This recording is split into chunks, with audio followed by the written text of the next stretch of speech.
के कोने में बसा था एक पुराना सा पुस्तकालय, जहां किताबों से ज्यादा खामोशियां जमा थीं। वहीं रोज एक लड़की आती थी। नाम था अवनी। 20 की उम्र पार कर चुकी थी, लेकिन चेहरे पर कोई उम्र नहीं थी, बस भावनाओं की थकान थी। उसकी आंखों में वो गहराई थी, जैसे किसी ने बहुत कुछ कहना चाहा हो, लेकिन कह नहीं पाया हो। अवनी के मन में कई सालों से कुछ संवाद पल रहे थे, माँ से, पिता से, और सबसे ज्यादा खुद से। वो रोज किताबों में उन शब्दों को ढूंढती थी जो शायद उसके मन की चुप्पियों को आवाज दे सकें, लेकिन जितना ज्यादा पढ़ती उतना ही अंदर कुछ और चुप हो जाता। उसके घर में रिश्ते जैसे बस अस्तित्व में थे, पर जीवन उनमें नहीं था। माँ एक शांत परछाई थी, पिता तो मानो किसी और ही युग के निवासी। बात होती थी, पर संवाद नहीं। उनके बीच के शब्द भावनाओं तक पहुंचने से पहले ही रुक जाते थे। कुछ कहने की कोशिश होती, पर बस मौन बहता रहता। अवनी को खुद समझ नहीं आता था कि वो किस चीज से लड़ रही है।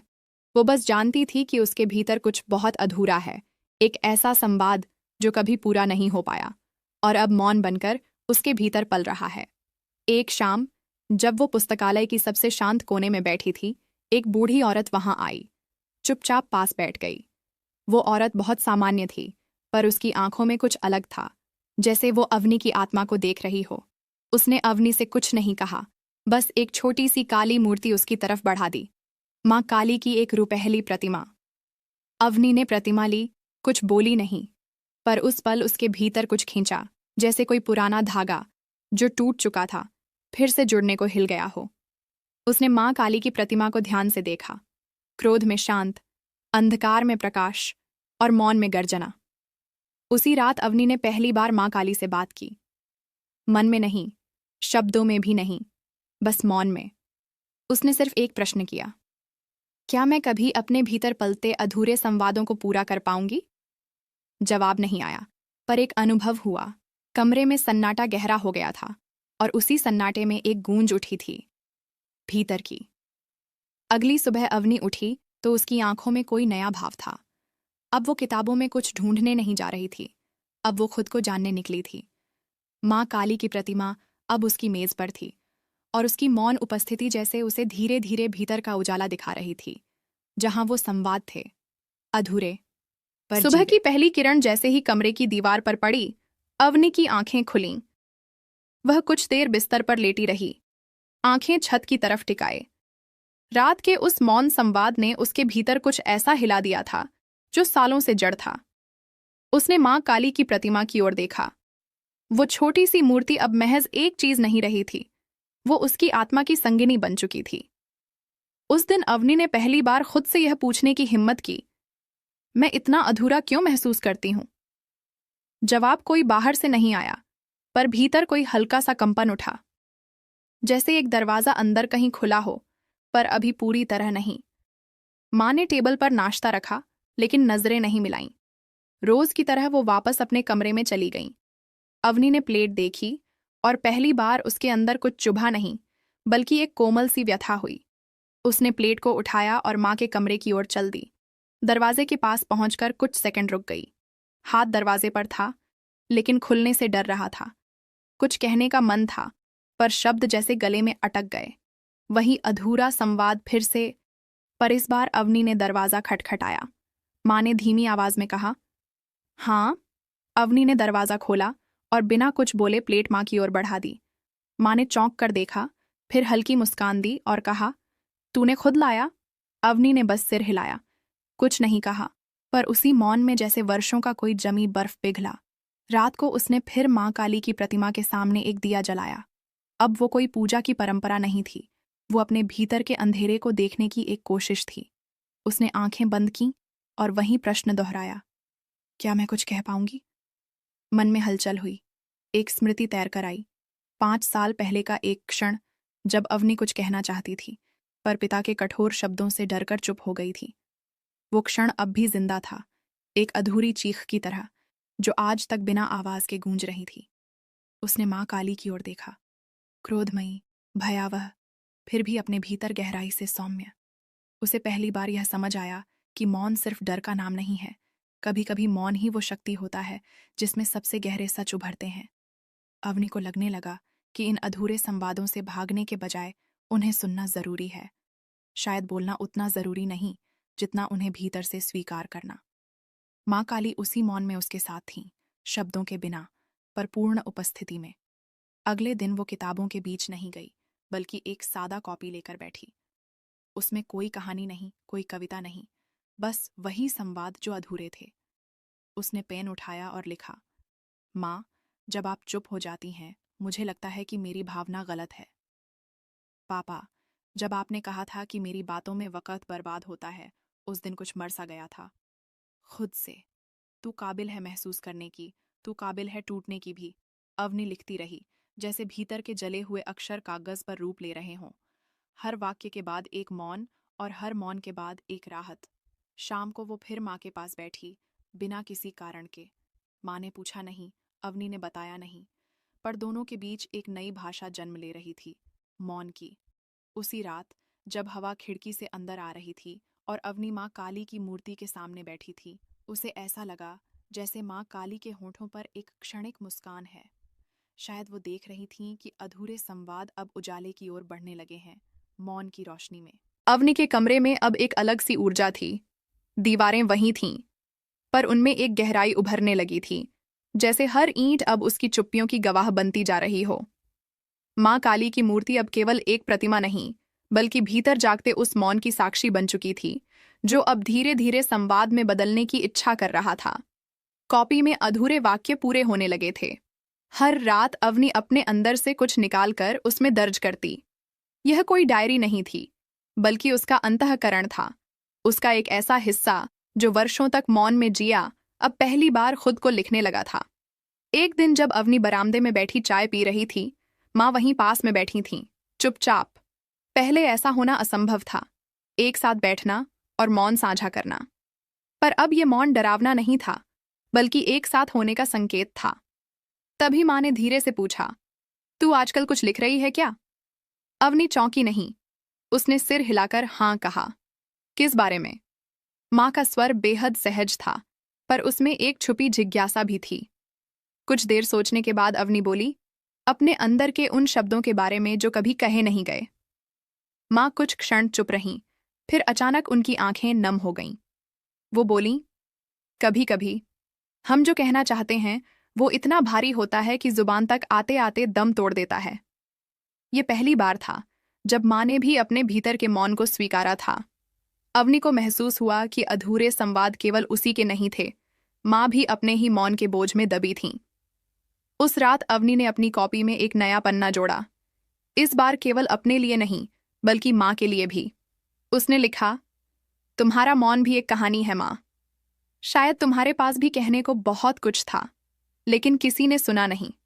अब मैं सुनना चाहती हूँ, बिना शर्त, बिना डर के। अवनी ने महसूस किया कि अधूरे संवाद केवल शब्दों के अभाव से नहीं होते, वे उस रिश्ते की भी उपज होते हैं जहां सुनने वाला कोई नहीं होता। माँ काली की ओर उसने फिर देखा। वो अब भी वैसे ही स्थिर थीं, पर उनकी आंखों की गहराई में जैसे कोई मौन आशीर्वाद तैर रहा था। अवनी ने अगली सुबह माँ को वो कॉपी पकड़ा दी, बिना बोले। माँ ने कुछ नहीं कहा, बस उसे लेकर कमरे में चली गईं। दिन भर घर में एक अनकही बेचैनी रही, पर एक उम्मीद भी। शाम को माँ बाहर आईं, उनके हाथ में वही कॉपी थी। उन्होंने धीमे से कहा, तेरी बातों को पढ़ा, बहुत कुछ अंदर हिला गया। फिर वे आगे बढ़ीं और कॉपी को उसके पास रखते हुए बोलीं, मैंने भी कुछ पन्ने पीछे जोड़े हैं, शायद तू भी पढ़ सके। अवनी ने जैसे ही पन्ने पलटे, माँ की लिखावट में एक नया संसार खुल गया। माँ ने लिखा था, जब तू छोटी थी और रोती थी, मैं तुझे गले नहीं लगा पाई। पता नहीं क्यों, मेरी अपनी तकलीफें मुझे तुझसे दूर कर देती थीं। तेरी बातें सुनने की कोशिश की, पर हमेशा वक्त नहीं मिला। पर अब जब तूने लिखा, मुझे लगा शायद अब भी देर नहीं हुई।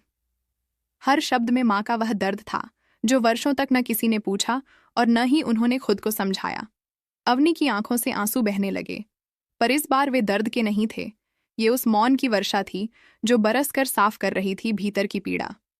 उसी रात जब माँ और बेटी एक साथ बैठे, न कोई पूजा थी, न कोई रस्म, बस माँ काली की मूर्ति के सामने दो दिल थे जो अब पहली बार मौन से संवाद कर रहे थे। माँ काली की छवि जैसे कह रही थी, जब मौन में प्रेम हो तो सबसे गहरे घाव भी भर जाते हैं। अब संवाद अधूरा नहीं था। वो पल पल अपने पूर्ण रूप में आकार ले रहा था, मौन की छाया में, पर उजाले के साथ। अवनी के भीतर कुछ बदल रहा था, बहुत धीरे, बहुत मौन, पर बहुत गहराई से। वो अब खुद को सुनना सीख रही थी, और उससे भी ज्यादा अब वो दूसरों की चुप्पियों को पहचान पा रही थी। माँ के साथ जो संवाद वर्षों से एक पत्थर की दीवार की तरह थमा हुआ था, उसमें अब छोटे छोटे रास्ते खुलने लगे थे, जहां से भावनाएं बहने लगी थीं। कॉपी अब सिर्फ अवनी की नहीं रही थी, उसमें माँ के शब्द भी आने लगे थे। एक तरह से वो एक साझा आत्मा बन गई थी, जहां दोनों अपने अधूरे हिस्सों को रख रही थीं, बिना डर, बिना शर्त। पर एक अधूरा संवाद अब भी बाकी था, पिता से जुड़ा हुआ। पिता, जो जीवन भर कठोरता की परतों में छिपे रहे। उनके शब्द सख्त थे, आंखें ठंडी, और चुप्पी जैसे किसी दहाड़ से भी तेज। अवनी ने कभी उनसे कोई भावनात्मक संबंध महसूस नहीं किया। हर बार जब वह उनसे कुछ कहना चाहती, तो उनका एक ही जवाब होता, बातें वक्त जाया करती हैं, काम पर ध्यान दो। वो काम क्या था, अवनी को कभी समझ नहीं आया, पर इतना जरूर समझ आया कि उसके भीतर जो भावनाएं थीं, उन्हें वहां कोई जगह नहीं थी। लेकिन अब माँ काली की उपस्थिति में अवनी को लगने लगा था कि शायद इस चुप्पी में भी कोई चोट छुपी हुई है, जिसे वो कभी पहचान नहीं पाई थी। एक रविवार की सुबह जब पिता अखबार पढ़ रहे थे, अवनी ने हिम्मत करके उनके पास बैठने का निर्णय लिया। ये वही जगह थी जहां बचपन में बैठते हुए उसे डांट मिली थी, बेवजह मत बैठा कर, व्यस्त हूं। लेकिन आज उस डर को पार करना जरूरी था। कुछ क्षण दोनों के बीच चुप्पी रही। फिर अवनी ने धीमे से कहा, पापा, मैं कुछ पूछना चाहती हूं। पिता ने अखबार से नजरें हटाईं, बिना कोई विशेष भाव के बोले, हूं? आप कभी मेरी बातें सुनना नहीं चाहते थे? क्यों? ये वाक्य हवा में जैसे ठहर गया। कुछ पल बाद उन्होंने फिर अखबार की ओर देखा और बोले, क्योंकि मेरे पास सुनने की आदत नहीं थी। सुनने की आदत नहीं थी। ये वाक्य साधारण था, पर अवनी के लिए बिजली के झटके जैसा। उसे पहली बार यह एहसास हुआ कि उनके व्यवहार के पीछे कोई नफरत या उपेक्षा नहीं थी, बस एक अनभ्यास था, भावनाओं को ग्रहण करने का अनभ्यास। उसने मौन में ही स्वीकार किया। पिता भी शायद कभी खुद को व्यक्त नहीं कर पाए थे। उन्हें सिखाया गया था कि पुरुष रोते नहीं, सुनते नहीं, बस करते हैं। वही आदत बन गई थी उनकी, चुप्पी में ढली हुई कठोरता। अवनी ने कुछ नहीं कहा, बस उठकर वहां से चली गई। लेकिन उस चुप बैठने में एक संवाद हो चुका था। उसने अब पिता को एक कठोर दीवार की तरह नहीं, एक बंद खिड़की की तरह देखना शुरू किया था, जिसे खोला जा सकता है, बस ढंग से। उस शाम माँ काली की मूर्ति के सामने बैठकर अवनी ने कहा, माँ, शायद संवाद की पूर्णता शब्दों से नहीं, समझ से आती है। मैं सबको नहीं बदल सकती, पर मैं खुद को खोल सकती हूँ। यही उजाला है ना? माँ काली की आंखें उसी तरह स्थिर थीं, पर उनके भीतर की आग अब अवनी को जलाती नहीं थी, बल्कि राह दिखा रही थी। वह आग अब बाहर की नहीं, भीतर की साधना बन गई थी। रात को जब पिता ने अचानक दरवाजे पर दस्तक दी और पूछा, तेरी कॉपी में क्या लिखती है तू? तो अवनी चौंकी जरूर, लेकिन डर नहीं लगी। उसने कहा, आप चाहें तो पढ़ सकते हैं। पिता कुछ बोले नहीं, बस सिर हिलाकर लौट गए। अगले दिन सुबह कॉपी उसकी मेज पर रखी थी। आखिरी पन्ने पर एक नया शब्द लिखा था। शायद मैं भी कभी कुछ कहना चाहता था, पर सिखाया नहीं गया। अवनी की आंखों में आंसू थे, लेकिन होठों पर एक शांत मुस्कान थी। वो जान गई थी, ये संवाद अधूरा नहीं रहा। अब इसमें प्रयत्न जुड़ चुका था, और जहां प्रयत्न होता है, वहां माँ काली मौन में भी सुनती हैं। अब वह उजाला फैलने लगा था, धीमे धीमे, पर स्थायी रूप से। वो सुबह कुछ अलग थी। आकाश बादलों से ढका हुआ था। हल्की बारिश की बूंदें खिड़की के कांच पर थिरक रही थीं। लेकिन अवनी के भीतर एक और तरह की बरसात हो रही थी, भावनाओं की, समझ की, और मौन में पैदा हुई रोशनी की। पिता की लिखी एक पंक्ति, शायद मैं भी कुछ कहना चाहता था, पर सिखाया नहीं गया, अवनी के दिल में कहीं गहराई तक उतर गई थी। वर्षों का संकोच, भीतर जमी चुप्पियां और रिश्तों की कठोर सतहें अब धीरे धीरे नमी पा रही थीं। उसने कॉपी फिर खोली और एक नया पन्ना शुरू किया। इस बार किसी शिकायत, किसी व्यथा या किसी दुख के लिए नहीं, बल्कि खुद को समझने के लिए। उसने लिखा, मैं अवनी हूं, वो लड़की जो खुद से बात करना भूल गई थी, जो खुद को समझे बिना दूसरों की चुप्पियों में खो गई थी। लेकिन अब जब मैं खुद से मिलने लगी हूँ तो समझ रही हूँ कि मेरी आत्मा भी मुझसे संवाद करना चाहती थी, सालों से। अवनी को अब ये भी महसूस होने लगा था कि भीतर पल रहे अधूरे संवाद केवल रिश्तों से जुड़े नहीं थे। कई संवाद तो वो खुद से कभी कर ही नहीं पाई थी। उसने कभी खुद से ये नहीं पूछा था, मैं क्या चाहती हूँ, मैं क्यों चुप हूँ, मैं किससे डरती हूँ, और शायद सबसे अहम, क्या मैं खुद को माफ कर पाई हूँ। उस दिन वह मंदिर नहीं गई, किताबों में नहीं खोई, माँ या पिता से कुछ नहीं कहा। वह अपने कमरे में बैठी रही, बिल्कुल शांत। सामने माँ काली की मूर्ति थी, दीपक की लौ धीमी थी, लेकिन उसकी ज्योति भीतर तक पहुंच रही थी। उसने आंखें बंद कीं और पहली बार किसी मंत्र की आवश्यकता नहीं महसूस की, क्योंकि भीतर ही एक मंत्र जन्म ले रहा था। वह मौन की वह भाषा थी जो केवल आत्मा सुन सकती थी। धीरे धीरे वह एक स्मृति में पहुंच गई। बचपन की एक दोपहर, जब उसने गलती से कुछ तोड़ दिया था और डर के कारण माँ से झूठ बोला था। उस दिन उसके भीतर एक संवाद शुरू होना चाहता था, पर शर्म, डर और अस्वीकार ने उसे वहीं दबा दिया। अब वर्षों बाद उस स्मृति की राख से एक चिंगारी उठ रही थी। उसने खुद से कहा, अवनी, अब वक्त है उस छोटी लड़की को माफ करने का, जो डर गई थी, जो सच कहने से पहले ही खुद को दोषी मान बैठी थी। माँ काली की मूर्ति उस क्षण जैसे सजीव हो उठी। उस अपार करुणा से भरपूर दृष्टि ने अवनी को थाम लिया, जैसे कह रही हो, तू जितनी बार टूटी, मैं उतनी बार तेरे भीतर बनी। तू जितनी बार चुप हुई, मैं उतनी बार तेरे मौन में जागी। अब तू खुद से बात कर और वो सब कह जो तूने कभी नहीं कहा। अवनी ने गहरी सांस ली और पहली बार अपने भीतर की उस आवाज को सुना जिसे वह हमेशा नजरअंदाज करती रही थी। एक कमजोर, कांपती सी आवाज, पर सच्ची। मैं थकी हूँ, मैं डरती हूँ, पर अब मैं भागना नहीं चाहती। उसने लिखना शुरू किया, प्रिय अवनी, तू अब तक सबसे ज्यादा जिससे दूर रही वो खुद तू है। लेकिन अब जब तू लौट रही है अपने ही हृदय के दर्पण में, तो देखना कितना कुछ तूने सहा है, समझा है। अब कोई जरूरत नहीं है नकाबों की, न चुप्पियों की दीवारों की। बस खुद से मिल, अपने भीतर की उस स्त्री से जो वर्षों से तेरे मौन में तिल तिल कर जी रही थी। तू अब उजाले में है। अगले ही क्षण जैसे उसकी आत्मा से कोई बोझ उतर गया। उसने दर्पण में खुद को देखा। अब वो सिर्फ चेहरा नहीं था, वो एक प्रतीक था उन सारे संवादों का जो अब जन्म ले चुके थे। वो देर रात तक जगी रही। खिड़की से बारिश की आवाज आती रही।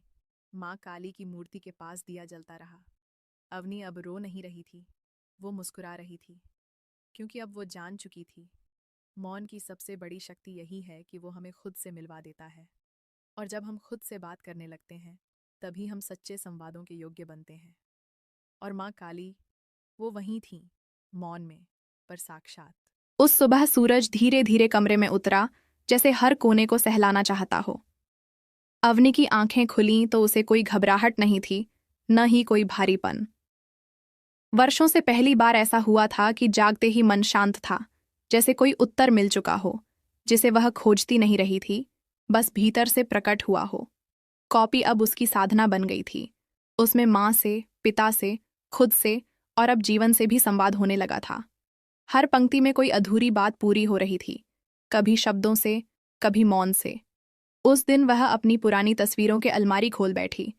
उनमें बचपन था, हंसी थी, भागती हुई छोटी थी और आंखों में उत्सुकता थी। पर जैसे जैसे उम्र बढ़ी, तस्वीरों में चुप्पियां बढ़ती गईं, हंसी फीकी होने लगी और नजरें झुकती गईं।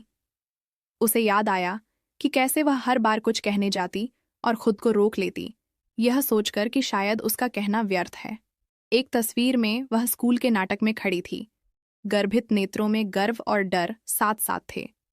वो नाटक उसने खुद लिखा था, पर मंच पर जाते समय किसी ने कहा था, लड़की होकर इतनी गंभीर बातें क्यों सोचती है।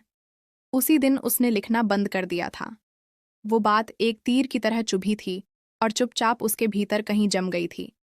अब जाकर वह समझ पाई कि कई बार सिर्फ एक टिप्पणी, एक अस्वीकार, एक नज़र हमारे भीतर संवाद को अधूरा छोड़ देती है। अवनी ने फिर माँ काली की मूर्ति के सामने बैठकर पूछा, क्या मैं वो सब कह सकती हूँ जिसे कहने की अब आदत नहीं रही। माँ काली की आंखें वहीं थीं, धधकती लेकिन करुणामयी। जवाब फिर मौन में ही आया। सत्य बोलने के लिए आदत नहीं, साहस चाहिए, और वो अब तेरे भीतर है। उस दिन अवनी ने कुछ अलग किया। उसने अपनी माँ को एक पत्र लिखा।